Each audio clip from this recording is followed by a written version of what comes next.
Cette semaine, l'attaquant de l'Armada, Marc-Olivier Roy, nous a invités à venir le rencontrer chez lui. Suivez-nous à l'intérieur.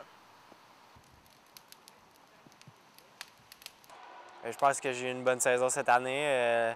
En tant que joueur, j'ai bien performé, surtout dans les séries éliminatoires avec mes compagnons de trio Clapperton, Pocket. On a bien joué.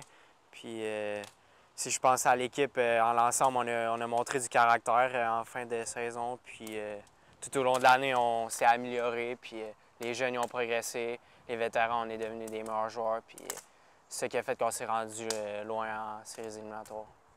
Concernant l'élimination contre le Dracor de Bécomo, bien, je pense que contre cette équipe-là, on a tout donné ce qu'on avait. Je pense qu'à la fin, on était tous épuisés.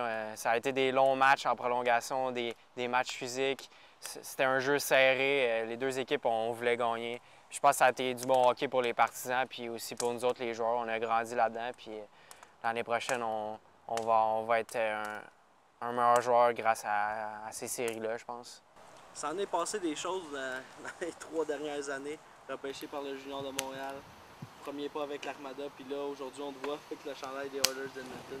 Tu t'es senti comment le déroulement de tout ça? Là? Bien, je pense que ça passe très vite là, en tant que joueur de hockey. Quand j'étais petit, il y a des joueurs de hockey qui étaient rendus junior majeurs qui venaient nous parler, qui nous disaient profitez-en du budget 3 de ces choses-là. Puis quand j'y pense, là, ça passe vraiment vite. Je suis déjà rendu avec un chandail national, comme tu viens de dire. Puis je pense que là, le début, ça commence en ce moment. Il faut que je performe, puis pour que je puisse jouer avec les professionnels. Donc je pense que c'est une progression tout au long de ma carrière. Puis il faut que je continue à progresser puis à devenir un meilleur joueur. Tu as déjà mis un pied dans le vestiaire des Oilers d'Edmonton. Comment tu t'es senti au camp des recrues? Bien, je me suis senti... J'étais nerveux au début. Tu sais, quand tu arrives là, c'est nouveau, tu es nerveux, les joueurs sont plus vieux, sont plus gros. Tu sais pas à quoi t'attendre un peu. Tu rentres dans le vestiaire, tu es impressionné de voir l'aréna des Oilers, l'organisation. Tu rencontres les coachs, les directeurs généraux. C'est des gens que tu vois à la TV quand tu étais petit ou des choses comme ça. Donc, tu es impressionné un peu. Mais sur la glace puis hors glace, j'ai appris beaucoup de choses.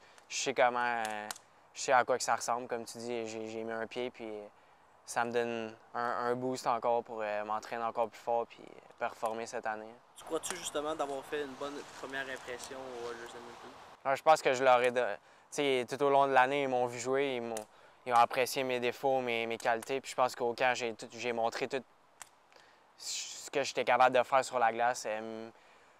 Dans le fond, mes qualités, puis tout ça. Puis je pense qu'ils ont apprécié. Puis je suis bien content de ma première expérience, mon premier camp professionnel. Puis j'ai déjà hâte de continuer. Quand tu as été sélectionné 56e au total, 2e ronde par les Oilers, c'est quoi le sentiment que tu as ressenti? Le sentiment, c'est... Comme que je dis à tout le monde, je me rappelle plus de... Quand j'ai entendu mon nom, on dirait que c'était un rêve. T'sais. On était assis tout le monde, puis on attendait que mon nom sorte. Puis quand il est sorti, je me suis levé, je commençais à saluer mes proches, tout le monde qui sont venus me voir au New Jersey. Puis c'était juste incroyable. Je riais, tout le monde me parlait. On dirait que j'étais dans un monde. C'était vraiment... c'est un rêve qui est comme devenu réalité un peu. Puis j'ai profité de ma journée après, puis j'étais vraiment content. Marc-Olivier, on se trouve dans ta chambre, là où tout a commencé, si on veut dire.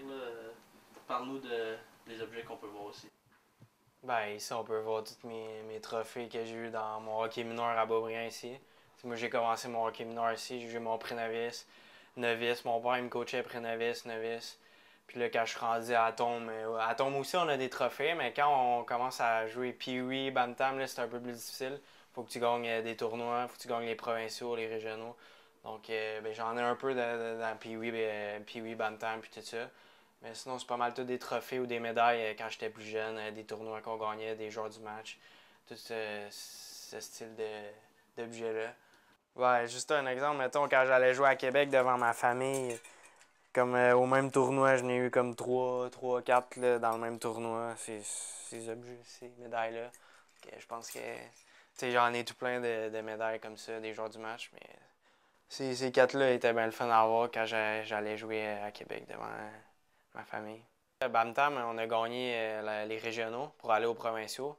en 2009. On a gagné, dans le fond, la Coupe Dodge. Puis sinon, Nevessa, j'ai gagné une année juste ici. On a gagné, on peut voir là les trois, j'ai gagné trois championnats dans la même année. Ça, c'était la grosse année novice. Ouais, cette année, je pense que je vais être un leader dans mon équipe. Je pense que je vais montrer aux jeunes puis aux joueurs comment performer hors glace, sur la glace, être un leader dans le fond dans tous les aspects d'un joueur de hockey. Ici Vincent Tremblay, à Boisbriand.